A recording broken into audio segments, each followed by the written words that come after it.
Buenas tardes. Primero que todo, muchas gracias por unirse en este espacio. Muchas gracias por sacar de este tiempo. Sabemos que estamos algunos aún en horas laborales, pero es muy importante también para nosotros poder compartir ese tipo de espacios con ustedes. Mi nombre es Liz y hoy vamos a estar trabajando un tema que conversamos con el instituto a través de CLER en un evento que nosotros hemos desarrollado como el Encuentro de Resolución Alterna de Conflictos y Cultura de Paz.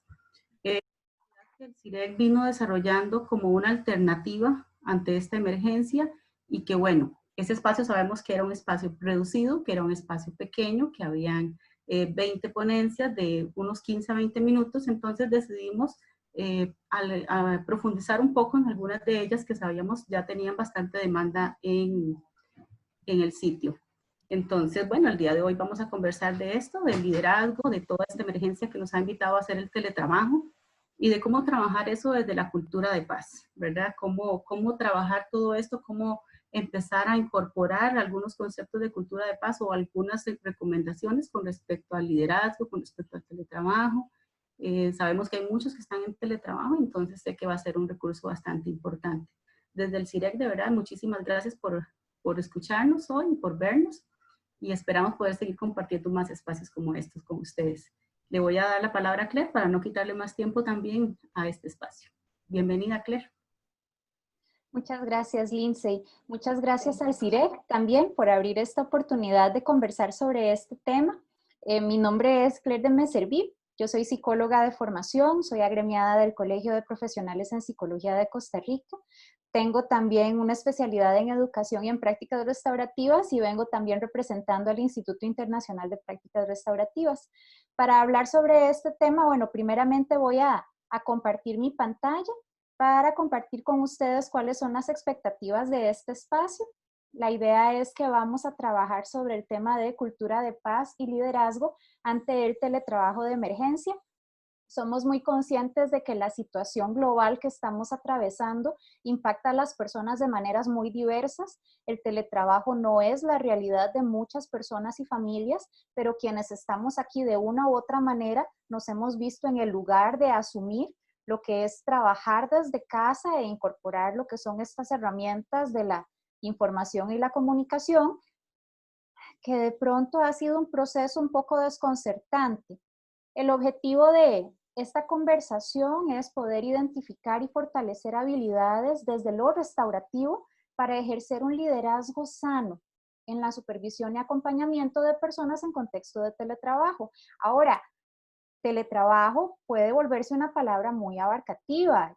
La intención es que este espacio se nos haga aplicable de maneras muy concretas, tanto si estamos hablando de roles de jefatura, inclusive de roles de docencia, que es un tipo de liderazgo particular y que también se está teniendo que ejercer desde lo virtual, coordinaciones de equipos de trabajo.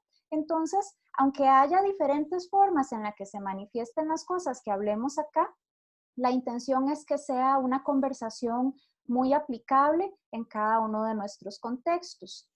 Como ustedes han notado, bueno, voy a leerles la agenda de la sesión y quisiera empezar hablando sobre el formato de este webinar, o en español le diríamos un seminario web. Si ustedes han estado en otras reuniones en la plataforma Zoom, han visto que uno tiene la opción de encender y apagar su audio y su video. En un formato de webinar, Lindsay, como anfitriona de la reunión y yo como invitada, ustedes nos pueden ver en video, nos pueden escuchar, espero que nos puedan ver y escuchar bien, pero sus audios y videos permanecen apagados. El formato de webinar es más parecido a una charla magistral. Es una actividad menos participativa e interactiva, ese es el lado negativo, pero por otro lado sí busca ser un acercamiento mucho más directo a impartir y compartir contenidos. En el panel inferior de Zoom, ustedes van a poder observar que tienen un botón que se llama chatear y tienen otro que se llama preguntas y respuestas. Ambos botones van a estar activos durante la sesión y ahí pueden poner sus comentarios, sus saludos, sus inquietudes. En cualquiera de los dos, nosotras podemos verlos. Yo, entre la primera y tercera parte de esta sesión, no voy a estar leyendo los comentarios, voy a concentrarme en compartir con ustedes los contenidos que he preparado y luego vamos a dedicar un espacio, ahí sí, a que Lindsay y yo regresemos sobre las dudas, comentarios, inquietudes que ustedes han propuesto y dialoguemos al respecto. Me devuelvo. En esta sesión vamos a tener una primera parte donde me voy a enfocar en compartir con ustedes algunos fundamentos sobre prácticas restaurativas y cultura de paz. Quienes han hecho otros webinars o actividades conmigo quizás sientan que es un poco repetitivo, pero para mí es muy importante establecer las bases de cuáles son los principios claves que luego se van a estar reiterando una y otra vez cuando hablemos de las aplicaciones específicas de este tema. Esa es la primera parte. En la segunda parte vamos a hablar un poco acerca de la crisis y el ajuste o desajuste que nos ha conllevado un 2020 tan lleno de variables, sorpresas, incidentes. Y en la tercera parte vamos a hablar acerca de cómo integramos esto desde un liderazgo y desde nuestra capacidad de influencia. Entonces, esa es la agenda que tenemos para hoy, para luego aterrizar en preguntas, respuestas, comentarios y algunas conclusiones. Antes de iniciar, me encanta el título de esta sesión porque no inicia hablando de liderazgo o de teletrabajo, empieza hablando de cultura de paz. Y eso me parece que es clave porque cultura de paz, y yo lo digo hasta la saciedad, no es una cultura pasiva. Por el contrario, la cultura por naturaleza es violenta en muchos niveles. Esa es toda una conversación para todo un curso en otro momento. Pero lo que sí podemos decir es que si vamos a construir cultura de paz, estamos hablando de hacer contracultura y que eso va a requerir que asumamos un rol muy intencional y muy activo. Entonces, las diferentes cosas que vamos a hablar ahora, de pronto nos pueden sonar a, bueno, ¿cómo entro con esto? ¿Esto suena nuevo o diferente? Pero la idea es esa, es poder ir generando contracultura, es poder ser personas activas, intencionales, claras y explícitas en lo que son nuestros principios y cómo queremos impactar la realidad que nos rodea.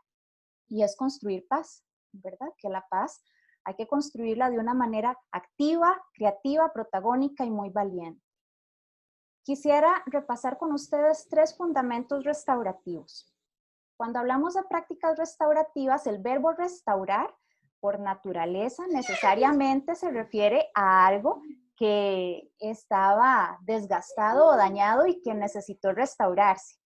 Cuando hablamos de restauración, pues la palabra puede tener muchas connotaciones. Puede tener la connotación inclusive de algo que hace una persona en odontología. Y podemos ver cómo se hace restauración dental, por ejemplo, y es toda una especialidad. Podemos hablar de restauradores de arte, personas que quizás trabajen para el Teatro Nacional o que trabajen en cultura o que trabajen en museos porque restauran alguna pieza de arte que se ha desgastado. Cuando hablamos de prácticas restaurativas, por lo menos desde lo que es el Instituto Internacional, hemos hecho esta reflexión continua de decir, bueno, restaurar ¿qué? ¿Qué es lo que estamos estudiando? ¿Cuál es nuestro foco? Bueno, nuestro foco son las relaciones interpersonales y la comunidad. Eso es lo que estamos hablando por prácticas restaurativas. ¿Qué es lo que restauramos? Hablamos de restaurar a la persona, las relaciones humanas y la confianza comunitaria. Repaso cada una brevemente. Hablamos de restaurar la persona. La fotografía que ustedes ven de ese hombre que está allí, él se llama John Braithwaite. John Braithwaite es un criminólogo australiano, uno de los pioneros en el mundo en lo que son temas de justicia restaurativa.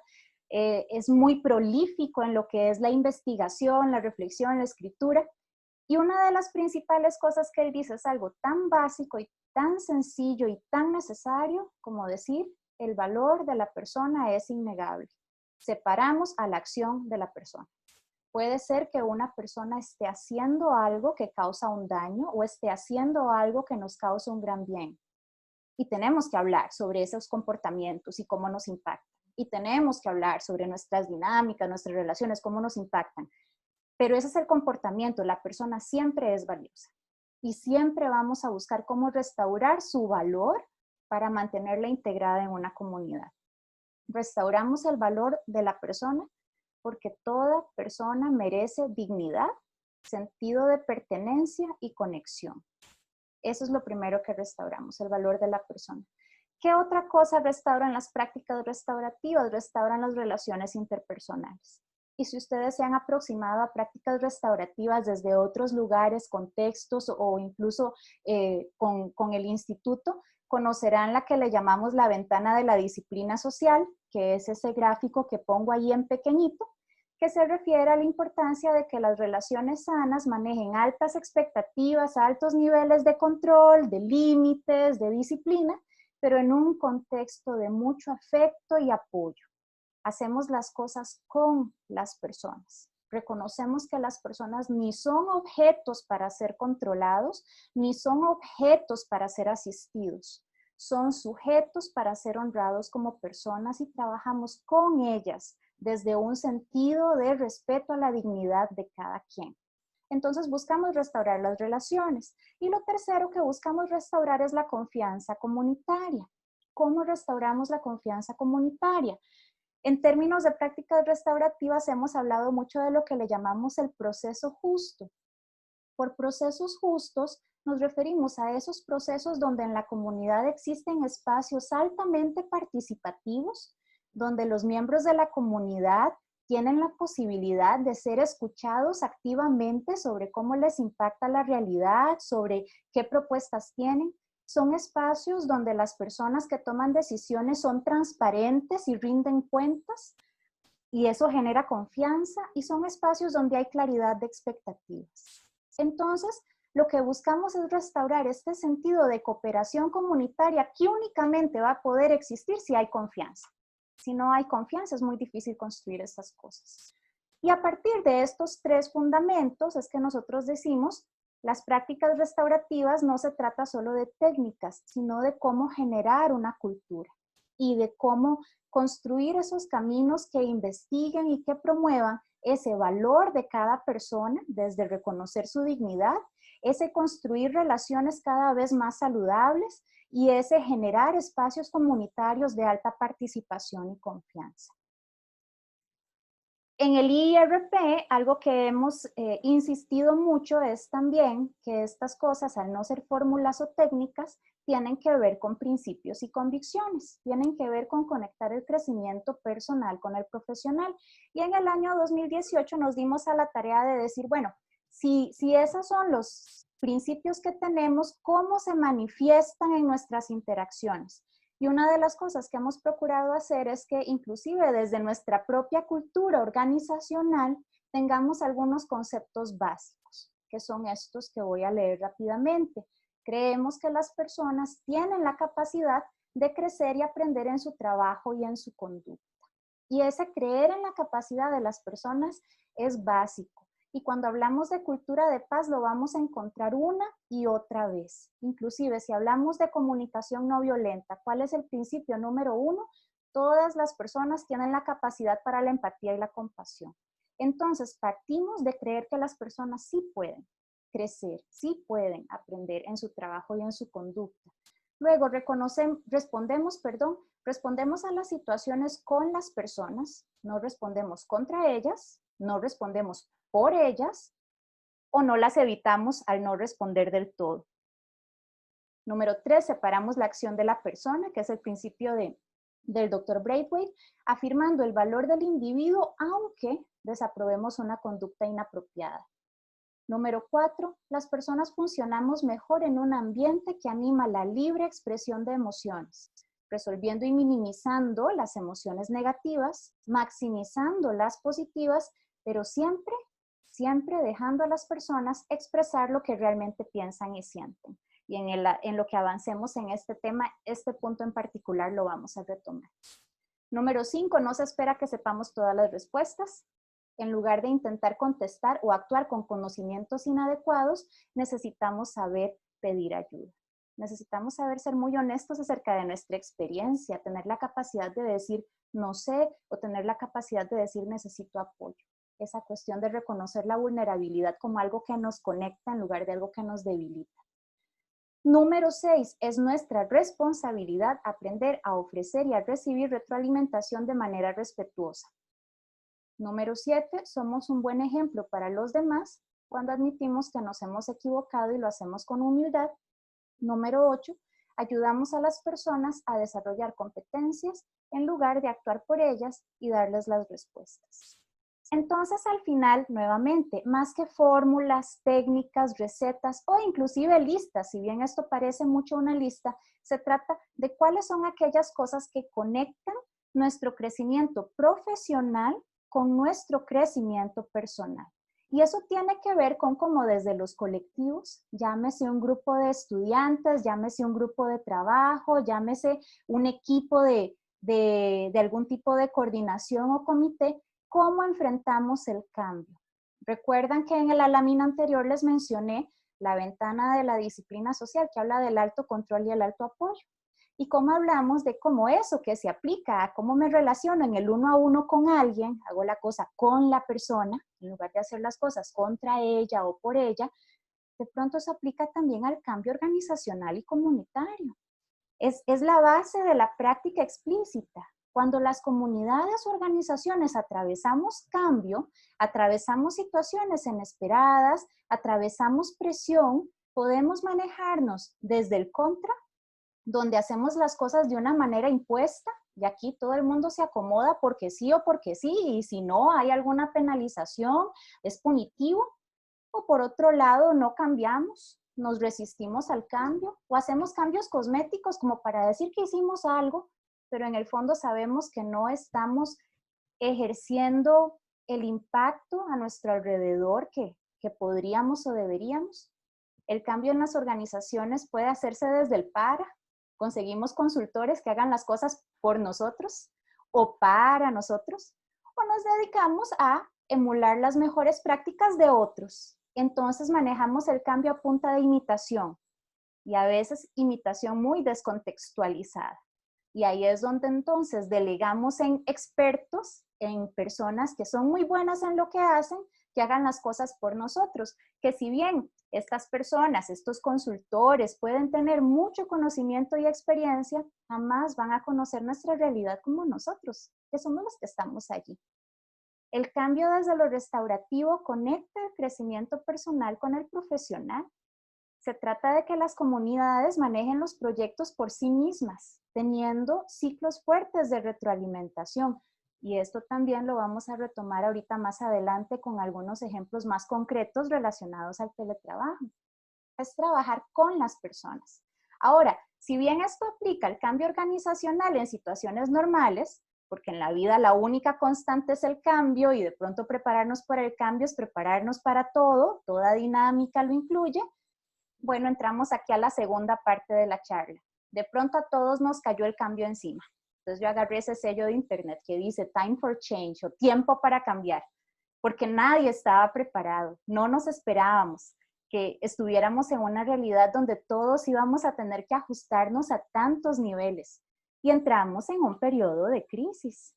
Y de pronto muchas personas que hacíamos teletrabajo parcialmente, eso ahora se convirtió en un teletrabajo mucho más intensivo. Y otras personas que nunca lo habíamos hecho, tuvimos que empezar desde lo más básico a aprender cómo respondemos a la realidad desde el teletrabajo y todo lo que implica. ¿Estamos realmente en crisis todavía cuando hablamos sobre el tema de teletrabajo? Porque la crisis por naturaleza, la crisis por definición es un estado de choque o de desorganización temporal. Podemos al mes de julio decir que estamos en crisis porque pasamos a teletrabajo y yo me aventuraría a decir que ahorita no estamos en crisis. Llevamos ya varios meses. Bueno, de pronto puede ser que haya ciertas condiciones o contextos donde hubo como mucha incertidumbre y de pronto no aterrizó la cosa y hasta ahorita ya están iniciando con teletrabajo y tal vez están como en ese pico de crisis. Pero en la gran mayoría de los casos de las personas que tuvieron que empezar a hacer teletrabajo en marzo o abril, la etapa de crisis, de desorganización, de caos mayor, ya pasó. Y en la crisis se supone en la teoría que le siguió una etapa de ajuste, pero que en la realidad sabemos que el ajuste a veces es más bien una etapa de desajuste. Entramos a una zona como de cierta estabilidad, ya se van haciendo ciertas rutinas, ya se van haciendo ciertas dinámicas, pero que no necesariamente están bien ajustadas. Centros educativos corrieron para ver qué plataformas podían incorporar. De pronto, si existieron recursos, incorporaron plataformas como Zoom o como la plataforma de Google, como G Suite, y empezaron a aprender cómo usar esas herramientas. De pronto eso no estaba disponible, entonces utilizaron otro tipo de métodos de educación popular. Hablamos de fotocopias, hablamos de utilizar radio, cómo logramos educación a distancia, que no siempre es educación virtual. ¿Qué pasa en las organizaciones también? Empezaron a conseguir plataformas para trabajar o trabajaron desde el correo. La misma historia con Meets o con Zoom o con las plataformas de videoconferencias que se utilizaron. De pronto hay comunidades que tuvieron que empezar a regresar y entonces algunos días van y otros días trabajan desde casa. Al final tratamos de incorporar un montón de herramientas, aprender a utilizarlas, y fue diferente para cada persona. Algunas personas con un poco más de herramientas tecnológicas pudieron adaptarse rápidamente, otras personas están en ese proceso aún. Empezamos a experimentar las consecuencias de lo que han sido los meses que han venido pasando, no solo a nivel sanitario. En varios países de América estamos enfrentando lo que algunos le llaman una segunda ola, o de pronto picos en la curva de contagios que nos genera grandes preocupaciones a nivel social. Estamos enfrentando situaciones económicas sin precedentes que nos golpean de maneras muy diferentes. Los niños y niñas que no están yendo a centros educativos ya también están enfrentando lo que es un impacto en su realidad emocional, porque son duelos, el no ver a sus amigos, el no estar saliendo, el estar siempre en la casa. A mí me pasó hace algunas semanas que yo estaba trabajando en la computadora y cerca mío estaba mi hijo. Y lo que hicieron fue que era una de las maestras que les estaba preguntando cómo es que estaban en la casa y cómo estaban los papás. Y le fue preguntando a cada uno de los estudiantes y de pronto le preguntó a mi hijo, ¿y vos cómo estás? Y él dice, bien, un poquito cansado. Y le pregunta, ¿y cómo están sus papás? Y yo vi donde él me volvió a ver, donde yo estaba en la computadora y de pronto como que no quiso contestar. Entonces yo le dije, conteste, tranquilo, no pasa nada, pero yo sé que mi hijo pensó, ¿cómo voy a decir que mi mamá está estresada? ¿Cómo voy a decirle eso a mi maestra porque mi mamá se va a enojar? Y bueno, es que los niños no solo están enfrentando lo difícil de este tiempo, sino también absorbiendo lo que ocurre con sus familias y adultos que están alrededor. Y de pronto dijimos, bueno, hagamos todo virtual. Entonces, donde de manera presencial teníamos reuniones de 2 horas con nuestros compañeros de trabajo, que si bien una reunión de 2 horas es cansada, pero pues está bien, un Zoom de 2 horas, qué raro, por alguna razón que no logramos entender, se nos hizo todavía más fatigoso. Y tenemos situaciones también de postura, de salud ocupacional. Además, ¿cómo está la situación de conectividad? ¿Cómo está la situación de nuestros recibos eléctricos? De pronto resulta que ahora estoy teniendo que pagar más de electricidad. Resulta que mi internet era lento, pero ahora se me exige que responda en una velocidad en la que tal vez mi internet no me cubría. Y mi realidad laboral está reconociendo que yo ahora estoy teniendo que pagar más recibos. Entonces, no creo que estemos en crisis, pero me pregunto si de verdad estamos logrando un ajuste que sea sano, que sea solidario. Lo que sí es claro es que esta situación no se va a acabar pronto. Estamos más bien en un periodo de abrocharnos los cinturones y buscar cómo retroalimentarnos para seguir para el largo plazo. El teletrabajo vino para quedarse. Y muchas de las maneras en las que estamos trabajando, esta es la oportunidad de establecer ciertos rituales, costumbres, dinámicas y culturas a nivel organizacional, a nivel educativo, que nos permitan continuar por un largo plazo de una manera que sea lo más saludable posible. Ahí es donde esta reflexión que en las capacitaciones del IRP usamos con tanta frecuencia, a mí me parece especialmente relevante, que es esta de Monseñor Romero, que nuevamente es adaptada, es un fragmento, si la buscan en internet es más extensa y él se refiere a cuestiones más de fe y espiritualidad, pero en esto en particular, para mí es muy relevante en el trabajo con personas. Y dice así, de vez en cuando, dar un paso atrás nos ayuda a tomar una perspectiva mejor. No podemos hacerlo todo. La voy a decir otra vez porque esa parte es importante. No podemos hacerlo todo. Y en ese conocimiento hay una cierta liberación. Podemos hacer algo y debemos hacerlo muy bien. Regamos semillas ya plantadas, sabiendo que son promesas de futuro. Puede que nunca veamos los resultados finales. Los efectos de la levadura que proporcionamos van más allá de nuestras capacidades. Algo que va a ser clave en todo lo que vamos a hablar en esta última parte de esta presentación es que tenemos la gran responsabilidad de reconocer que no podemos hacerlo todo, pero que sí podemos hacer algo y que tenemos que hacerlo muy bien. En una realidad que es desafiante de muchas formas y en muchos niveles y donde podemos tener un impacto muy positivo sobre los demás. ¿Qué entendemos por liderazgo? ¿Por qué estamos haciendo este webinar sobre liderazgo y teletrabajo? Porque de alguna manera las personas que estamos acá tenemos una capacidad de influencia sobre los demás. Y el liderazgo puede ser algo entendido de maneras muy diferentes. Y ahí es donde en la descripción de este webinar hablábamos, bueno, puede estar dirigido a gerentes, puede estar dirigido a docentes. Aunque hablemos de que ser docente de preescolar sea tremendamente diferente que manejar un equipo de trabajo.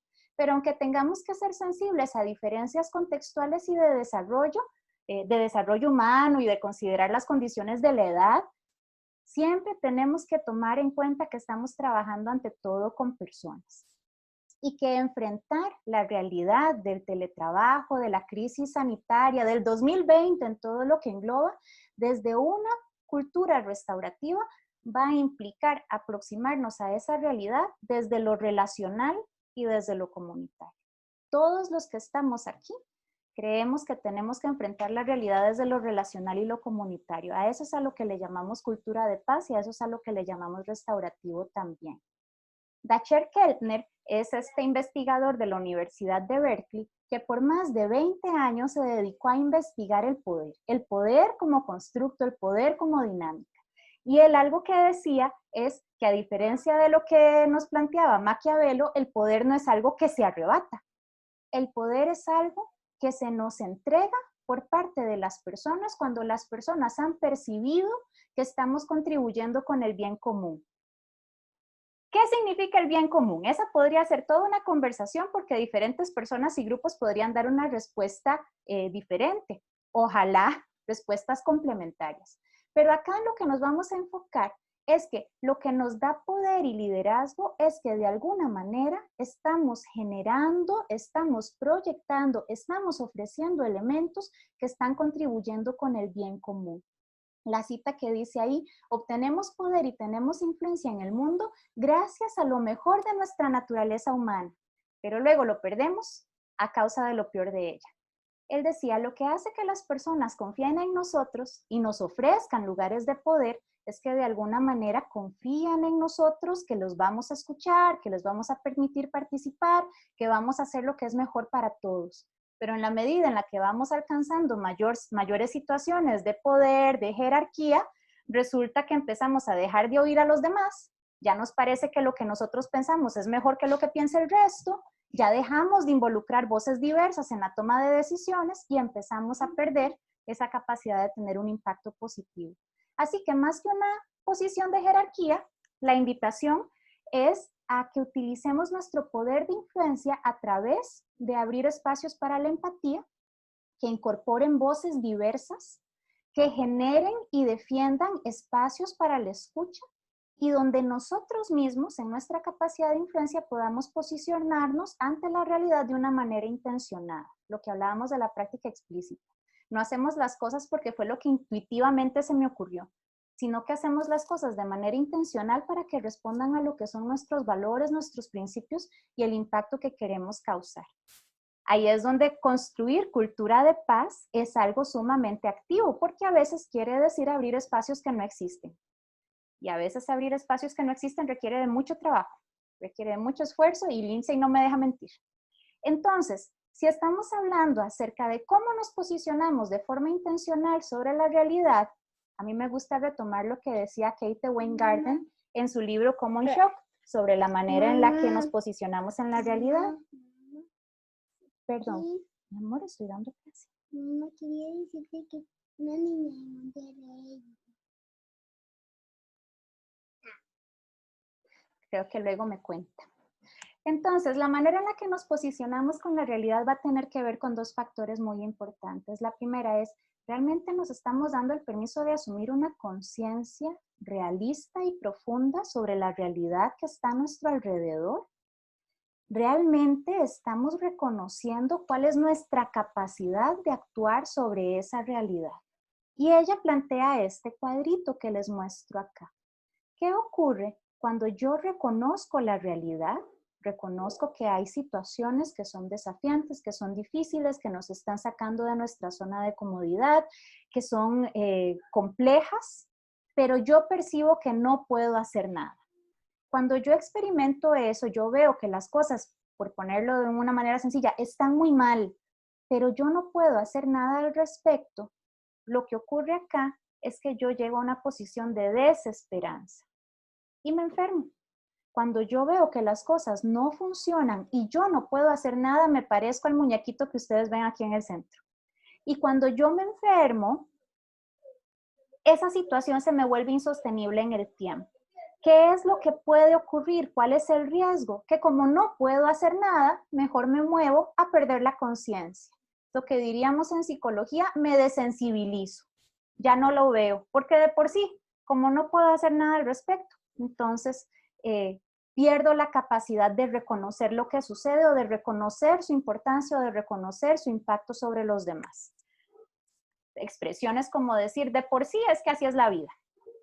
Por otro lado, cuando a veces estamos en la capacidad de hacer algo, pero no reconocemos su importancia, es este cuadro que está acá en la parte superior derecha.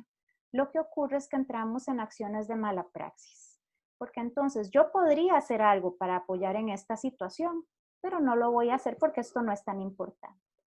Y si nosotros estamos llevando un webinar sobre liderazgo y teletrabajo, es porque de alguna manera tenemos un rol en que hay algo que podemos hacer. De todas formas, parte de la conversación humana y comunitaria es que todos, en nuestras diferentes condiciones, todos podemos hacer algo. Pero si tenemos un rol de liderazgo especialmente, si yo asumo la conciencia sobre lo que está pasando en las personas que me rodean, ¿qué puedo hacer al respecto? Y si decido, yo podría, pero no lo voy a hacer porque no es tan importante. Esto es lo que Kate Weingarten le llama, esto es riesgo de malpraxis, y es riesgo de negligencia, es riesgo de irresponsabilidad. La idea es irnos moviendo hacia esa capacidad de actuar dentro de lo razonable. Repito, no podemos hacerlo todo, pero podemos hacer algo, siempre podemos hacer algo en medio de la conciencia. Esto que está pasando es importante, esto que está pasando para ustedes es difícil. Lo voy aterrizando. Regreso a los conceptos más básicos. Abraham Maslow, a mediados del siglo XX, hablaba de una pirámide de necesidades. Él decía que a veces pedimos de las personas o esperamos de las personas que puedan realizarse en su vida social o que puedan realizarse en su autoestima, pero de pronto hemos pasado de lado que sus necesidades más básicas están insatisfechas. Empezando por las necesidades más claves, como la necesidad de poder respirar, de tener que comer, de tener dónde vivir. Entonces, si no reconocemos esas necesidades más básicas, no podemos movernos hacia cuáles son las necesidades siguientes. Para efectos de este webinar y del periodo que nos queda, yo me voy a estar enfocando en las 3 barras que están en el centro. Las necesidades de seguridad. Las personas necesitamos seguridad física. Necesitamos seguridad de empleo, de recursos, necesitamos seguridad de salud, necesitamos relaciones sociales, de afecto, de amistad y necesitamos respeto, reconocimiento y confianza. Bueno, luego hablamos de la autorrealización, pero acá nos vamos a enfocar en esta parte del centro. Ahora, cuando nosotros estamos en un rol de liderazgo, llámese que yo soy profesor o profesora de una clase de 3er grado o de una clase de 9º año que les doy clases virtuales, o llámese que yo soy gerente de mi departamento que los estoy supervisando porque la mitad de mi equipo o todo mi equipo está haciendo teletrabajo. Podríamos decir, bueno, es que cómo está la persona con respecto a su situación de empleo o de recursos, y por recursos podríamos poner un ejemplo muy concreto, cómo está su conectividad de internet, porque resulta que su internet es muy lento.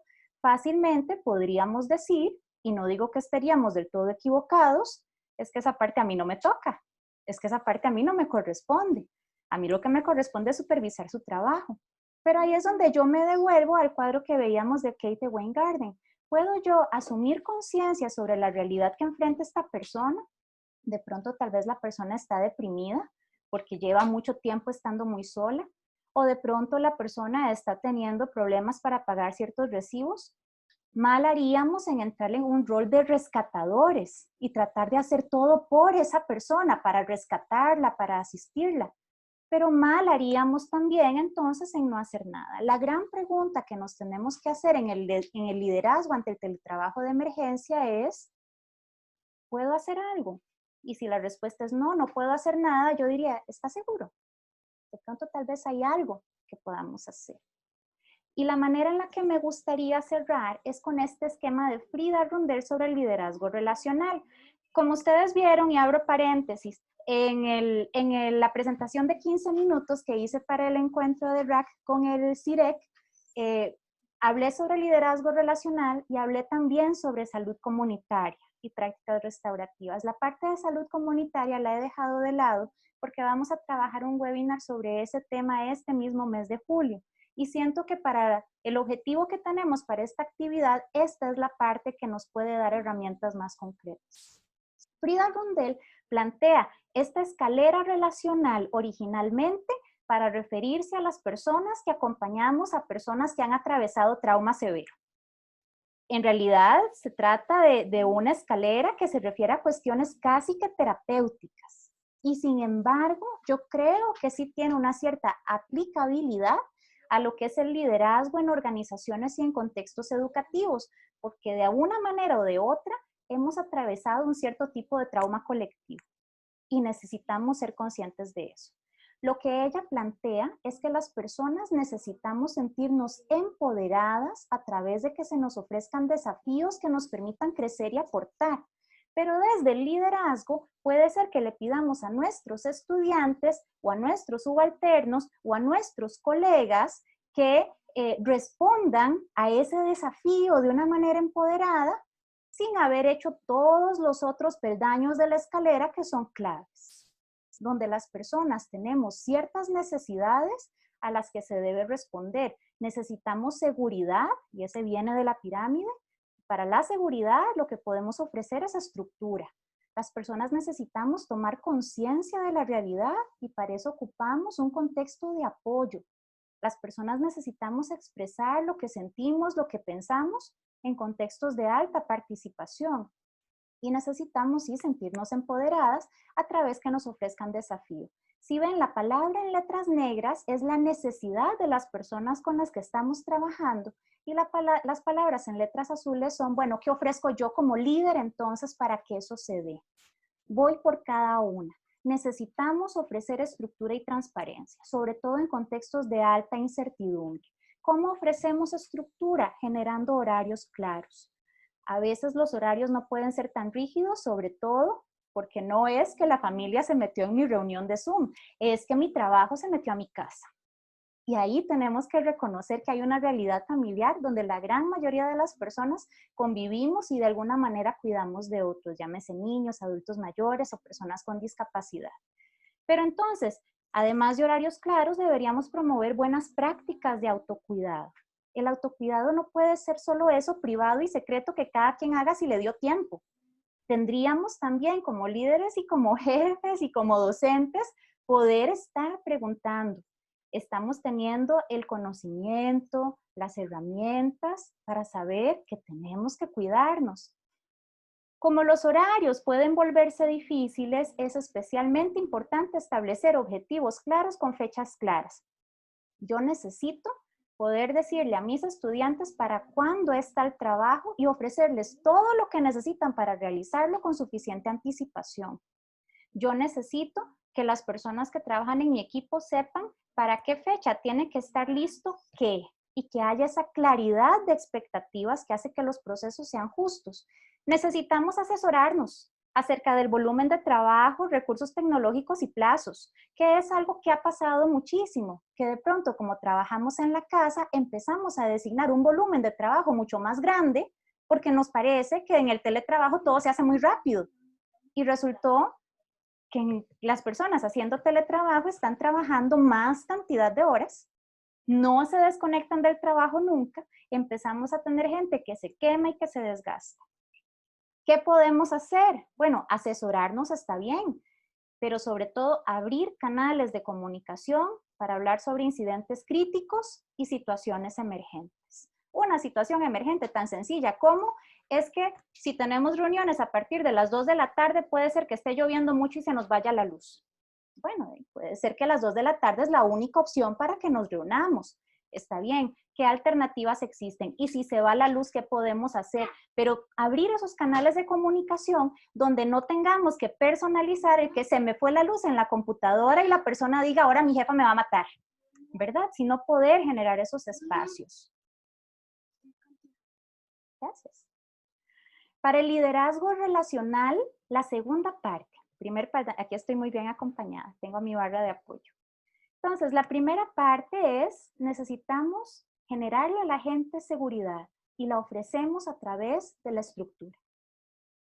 Una cosa que no mencioné y que es importante, a veces la gente quiere preguntarnos, ¿a mí me van a despedir? ¿Qué va a pasar conmigo? Y a veces no tenemos esas respuestas. Y parte de los procesos justos y restaurativos es que podamos ser muy transparentes con el decir no sé, o ser muy transparentes y buscar desde nuestro lugar de influencia que podamos ser muy honestos a la hora de comunicar las decisiones en momentos adecuados. Que ojalá sean efectivos para no generar esa cultura del chisme y de la especulación y de qué va a pasar conmigo. Siguiente, necesitamos generar espacios de conciencia. Necesitamos que nuestros estudiantes, subalternos, colegas, equipos de trabajo puedan reconocer que la situación que estamos viviendo es difícil y que a todos nos toca hacernos responsables por ella. ¿Cómo hacemos que las personas asumamos conciencia? Generando espacios de apoyo. Puede parecer contradictorio porque lo que estamos pidiendo es responsabilidad, pero resulta que la responsabilidad, la conciencia, no se generan a punta de coacción, a punta de amenazas o a punta de hacer que la gente se sienta avergonzada. No, la conciencia se genera cuando abrimos espacios para la empatía, para la identificación conjunta de necesidades y donde hay canales fluidos de información sobre la realidad nacional y particular de cada grupo. Ya lo decía Carl Rogers, el gran psicólogo humanista, hasta el día en el que me aceptes como soy, hasta ese día estaré dispuesto a cambiar. Entonces, si queremos generar un equipo de estudiantes, de adolescentes, de colegas, de jefaturas que sean conscientes y responsables, y espacio, responsables sobre lo que nos pasa, necesitamos establecer espacios de apoyo y de comunicación que se basen en la empatía. Tercer peldaño, necesitamos generar espacios donde haya diversidad de voces. Ahí parte de los procesos justos y restaurativos es cómo podemos convocar a una diversidad de voces para que participen de la experiencia de una manera honesta.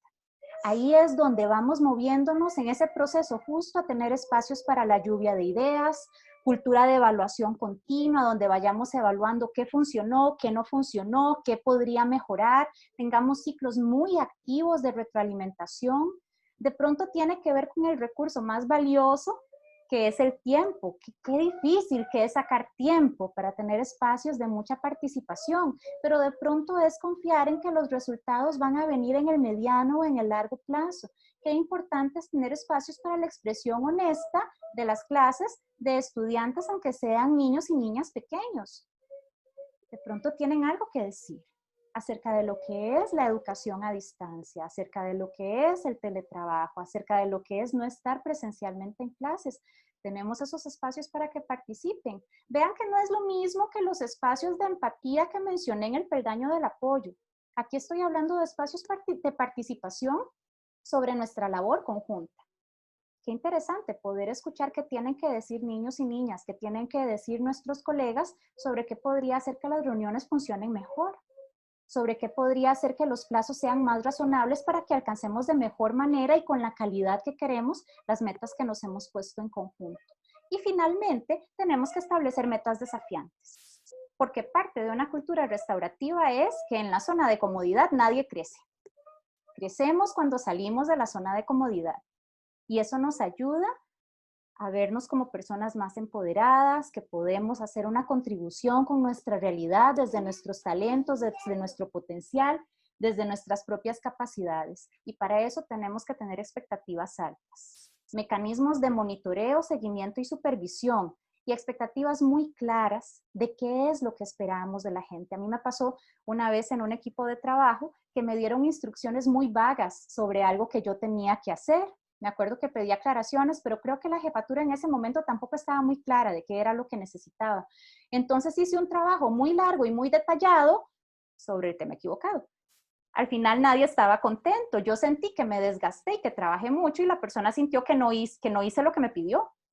Entonces, en esa parte del desafío tenemos que ser exigentes, pero también tenemos que ser muy claros y muy concretos de qué es lo que esperamos de las personas, sobre todo porque estamos desarrollando herramientas de mucha autonomía. La gente está trabajando desde su casa y con sus propios recursos, que yo creo que es mejor. Nos ayuda a orientarnos a lo que queremos lograr y no únicamente a que me vean ocupada o a que me vean ocupada, que puede sonar como un poco en broma, pero sí, la idea es poder darle a las personas la oportunidad de crecer, porque ciertamente no podemos hacerlo todo. No podemos rescatar a nuestros equipos, no podemos ser líderes supermujer o superhombre, pero ciertamente podemos hacer algo. Y yo creo que con esa escalera nos podemos dar algunas ideas de cosas muy concretas que podemos hacer. Cultura de paz nunca será pasividad, pero sí necesita ser sinónimo de transformación. Sí necesita ser sinónimo de responsabilidad. Tenemos que empezar desde adentro. No podemos dar lo que no tenemos. Entonces, empecemos por tratarnos bien nosotros, por tratar de cultivar en nosotros mismos lo que nos gustaría ver en las personas con las que trabajamos. Nos gustaría ver a personas que se cuidan, que se toman sus tiempos para renovarse, para regenerarse. Nos permitamos ser amables con nosotros mismos, empáticos, vivir el presente. Nunca como ahora hemos reconocido que realmente no tenemos control sobre el futuro y de pronto tener sentido del humor. Me pasó hace poco con una clase virtual, ha sido un semestre, pues como ustedes saben, desgastante. Yo soy profesora universitaria también. Cuando yo he hecho círculos con mis estudiantes para ver cómo están, círculos muy breves, en una palabra, cómo han estado esta semana, son 35 estudiantes, cada uno en una palabra va diciendo, y ahí yo voy viendo cómo van las mareas, ¿verdad? Estresado, angustiado, ansioso, estoy bien, estoy tranquilo, ahí vamos viendo eso. Y yo siempre he buscado ser muy honesta y decirles, esta semana estoy muy estresada, esta semana he estado un poco angustiada, pero siempre he procurado en los espacios, pues, tener sentido del humor, decir cosas que ayuden a bajar un poquito la tensión en el ambiente. Y una de mis estudiantes muy recientemente me dijo, profe, este semestre para mí ha sido personalmente sumamente difícil, pero que usted tenga buen humor y que hablemos de cosas como para reír un poco ha marcado la diferencia. Entonces hagamos esto. Y Brené Brown, que es esta doctora, trabajadora social, insistía mucho en decir, siempre que trabajemos, sea con estudiantes, con subordinados, con colegas, ella decía, acordémonos que la gente es gente, son personas. Ella decía en inglés, people, people, people, que es lo que ustedes pueden ver en la lámina. Y en realidad es reconocer las interacciones a través de teletrabajo cambiaron. Pero por más que estemos mediados por una pantalla, no estamos interactuando con pantallas. Desde el teletrabajo a mis hijos a veces les parece que yo trabajo con mis amigos imaginarios de la computadora. Y ahora que ellos tienen clases ya se dieron cuenta que sí son personas. No son ni amigos imaginarios, no son pantallas, no son cuadritos de Zoom, son personas. Somos personas, people, people, people. Entonces que nunca se nos olvide que eso es lo que está detrás de cada una de estas pantallas. Entonces quisiera pues en esta parte pasar a conversar sobre comentarios, inquietudes que tengan. Lynn. Claire, primero, bueno, de verdad agradecerte. Yo, bueno, siempre es muy, muy grato, yo te lo he dicho, siempre es muy grato escucharte y y más en este momento que lo que nos traes también refresca mucho de lo que estamos viviendo, refresca mucho sobre esa esperanza que debemos tener para, sí, no podemos hacerlo todo y tenemos que seguir sobre esta misma línea, esforzándonos y motivándonos primero desde nosotros porque es donde deben hacer, ¿verdad? Hace unos días conversaba con una colega de eso, que ella me decía, yo me motivo sola, si yo me digo muy bien, yo, todo va a salir bien, qué bien lo haces, qué carga que sos, bueno, ese cariñito para nosotros creo que es importantísimo y lo has mencionado cuando hablas de que debemos empezar desde nosotros. El tema de cultura de paz, sabes que es un tema que también pues siempre es principal y desde que lo escuché de vos también como una parte activa, me quedó grabado y creo que es eso, la paz es acción, no es nada, todo lo contrario a una pasividad más bien, como en algunos momentos se pudo haber interpretado. Muchas gracias de verdad por todo eso, Clary, por recordarnos también que seguimos siendo personas a pesar de todo ese tema o toda esta virtualidad que nos ha envuelto y nos ha alcanzado en esta pandemia. Por ahorita, bueno, tenemos comentarios bueno, los puedes ver por ahí, creo que es muy poco lo que tengo acá. Creo que ha sido todo muy claro, esperemos que sí. Porque lo que comentan es que, bueno, todo está muy, muy hermoso, muchas gracias. En el de preguntas no tengo ahorita nada, o al menos yo no puedo visualizar acá. No sé si vos lo ves, no veo preguntas. Ok, ya está entrando. Cindy Mora pregunta, Claire, en una modalidad nueva que exige grandes retos a la realmente con generaciones jóvenes en las cuales la frustración les gana. ¿Me Quiere podrías saludar. Él quiere saludar. ¿Me podrías Sí, repetir él quiere la pregunta? saludar. Sí, no creo que es pregunta, me parece que es como un aporte, porque ella lo que dice es una modalidad nueva que exige grandes retos a las jefaturas, especialmente con generaciones jóvenes, en las cuales la frustración les gana.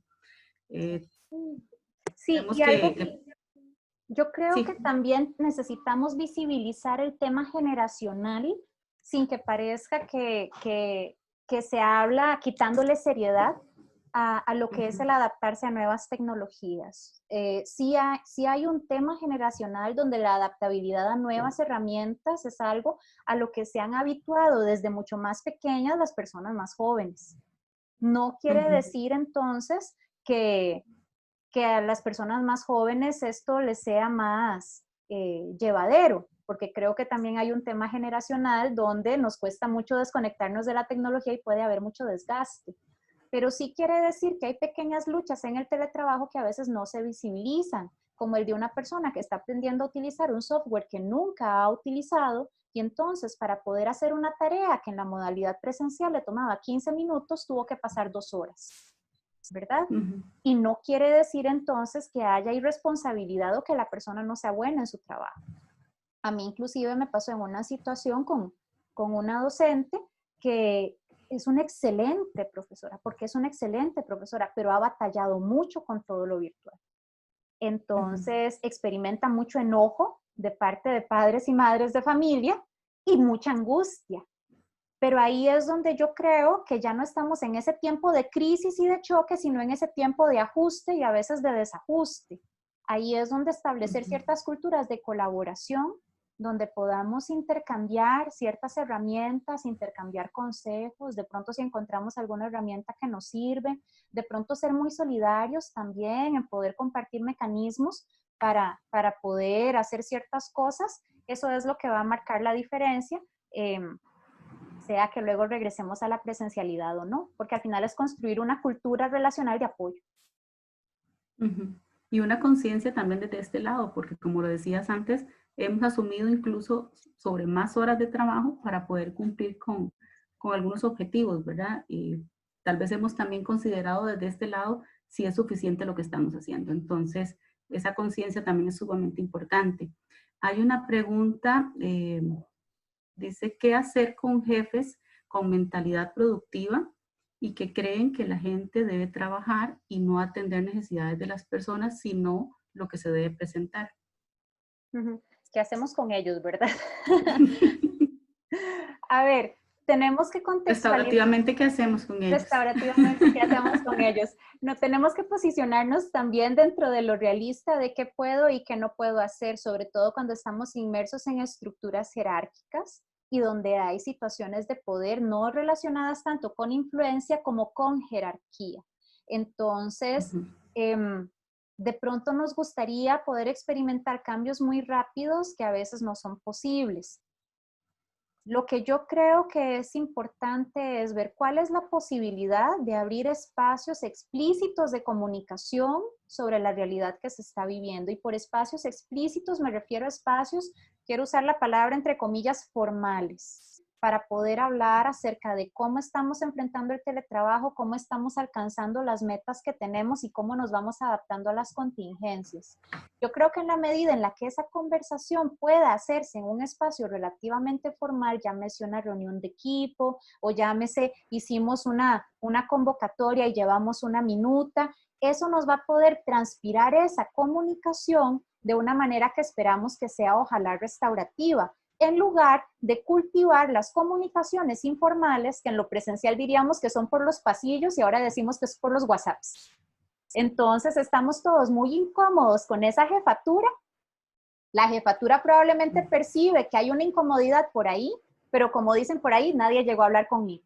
Entonces todo está bien, que al final también es una reacción a la angustia y a la vergüenza, como que hay algo que está mal, pero si nadie le pone el dedo, mejor dejémoslo allí y seguimos a como venimos. Y algo que es importante, pero muy difícil, y especialmente si es una persona que maneja una situación de jerarquía o de poder, es separar la conducta de la persona.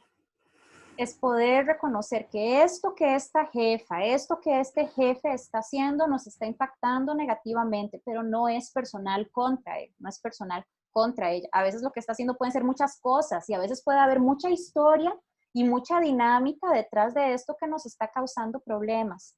Pero en la medida en la que no se convierte en una cuestión contra la persona, sino que podemos aterrizar cuáles son conductas muy concretas que nos están impactando, tenemos mayores probabilidades de abrir un diálogo donde busquemos bajar las defensividades y hablar sobre comportamientos alternativos en lugar de que se convierta en una cuestión de ataque personal. Más fácil decirlo que hacerlo, pero construir cultura de paz no es fácil. Sin embargo, sí es un compromiso, pues, vital, fundamental.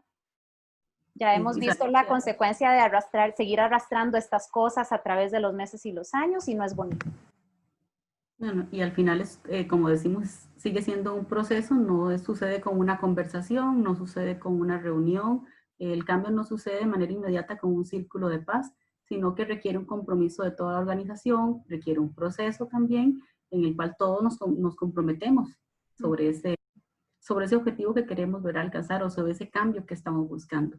Y bueno, sí, es difícil, sabemos que es algo también para muchos nuevo, ¿verdad? Estábamos acostumbrados tal vez a otro tipo de liderazgo y entonces esto viene también a movernos un poco, ¿verdad?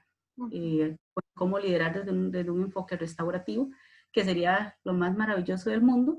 Tendríamos personas más felices trabajando y por lo tanto este producto que a veces se solicita incluso sería mucho más fácil de alcanzar porque tendríamos una motivación todavía, ¿verdad? Más estable. Más enriquecido por mayor participación.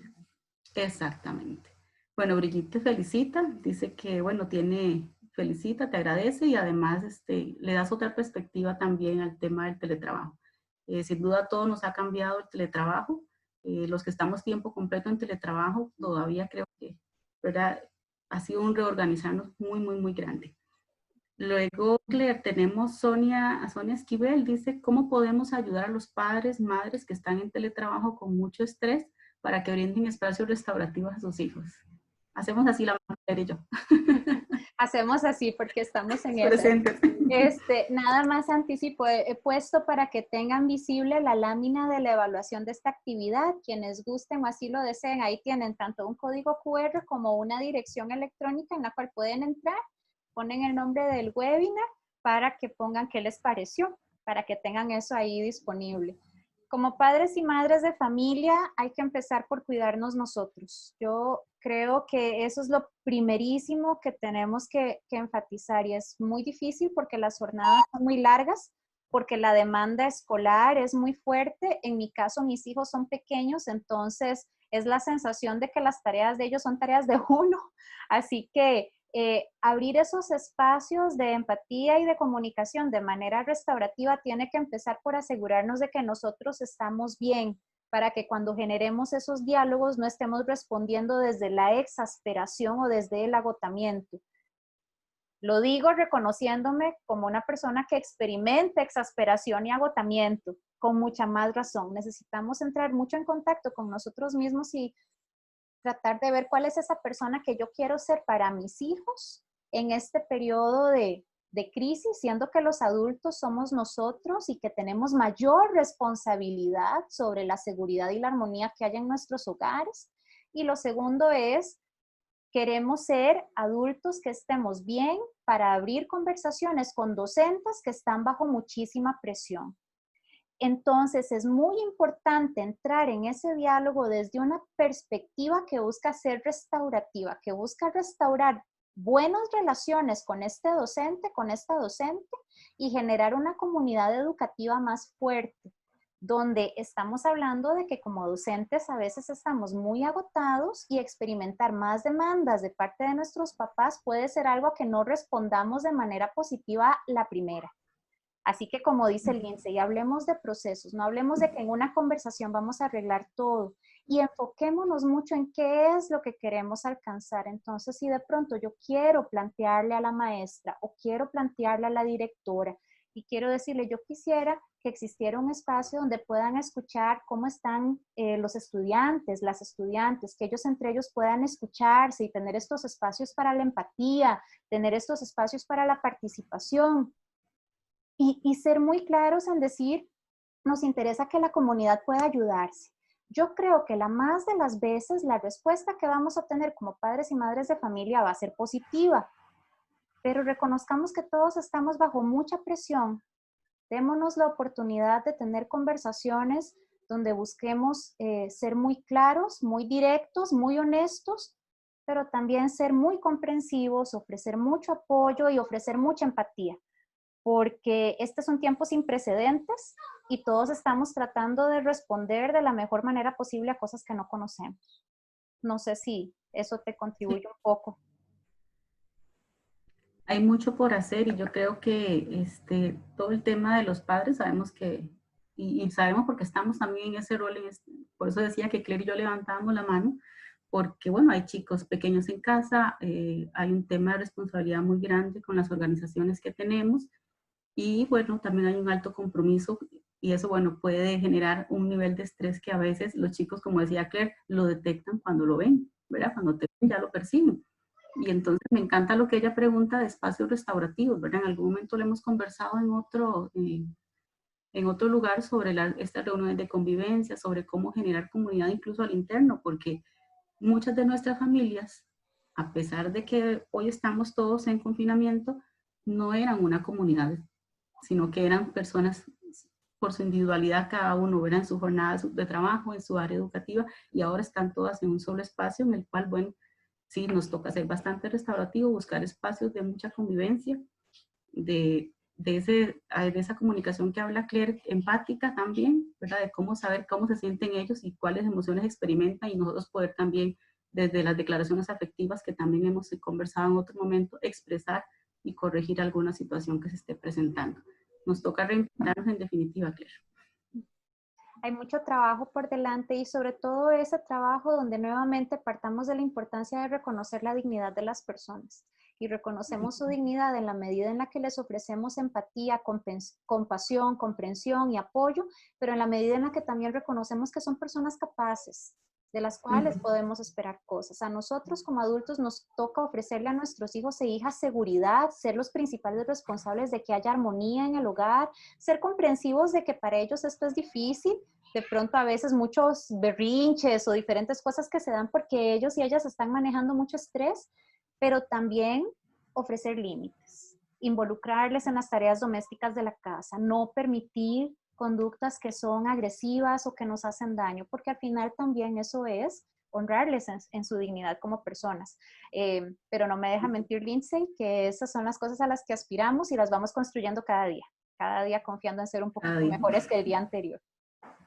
Totalmente. Bueno, por acá en el chat también, bueno, igual te agradecen por la presentación, un excelente webinar, excelente exposición. Por acá está Carla, ¿verdad? Que también es una colega y amiga, Carla Quiroz. Excelente presentación, nítido manejo de los temas y realmente una oportunidad de crecimiento y aprendizaje. Nos consultan si la presentación se va a compartir. Sí, la presentación, el webinar está siendo grabado en su totalidad y en el transcurso de la tarde se sube al canal de YouTube de IIRP Latinoamérica. Ustedes pueden encontrar nuestras redes sociales como instituto en la esquina inferior izquierda de su pantalla en este momento, y cuando ya esté subido el webinar completo en YouTube, en todas esas redes sociales va a estar compartido. Lo pueden encontrar en la que prefieran. Y bueno, comentarios nada más de agradecimiento, Claire, de enriquecimiento también con respecto a lo que hemos escuchado. Nuevamente, de verdad, mi admiración para vos, Claire, de verdad que te agradezco el poder compartir estos espacios, el que te sumes siempre a las iniciativas del CIREC. Eso me encanta muchísimo, poder contar con vos. Entonces, de verdad, 1.000.000 de gracias para vos con respecto a todo esto que haces con nosotros. No, muchísimas gracias, Lindsay. Y cuando hablamos acerca de que cultura de paz es un verbo activo, hablamos sobre todo de que también es abrir espacios que a veces no existen, cómo abrimos y construimos espacios que de pronto hay que abrirlos con lucha y con fuerza, ¿verdad? Para tener conversaciones difíciles, y en eso el CIREC ha ido marcando la pauta. Este año, este encuentro sobre RAF y cultura de paz, yo creo que logró convocar a muchas voces muy diferentes y fue una experiencia sumamente enriquecedora. Entonces, qué bonito que tuvimos esta oportunidad de darle un poquito de continuidad y que sigamos encontrándonos en estos espacios. Más bien, muchas gracias a todas las personas que nos pudieron acompañar. Vamos a dar por terminado el espacio y cerrar la sesión, y en el transcurso de la tarde podrán encontrar la grabación en sus diferentes plataformas. Muchas gracias a todos. Hasta luego. Hasta luego.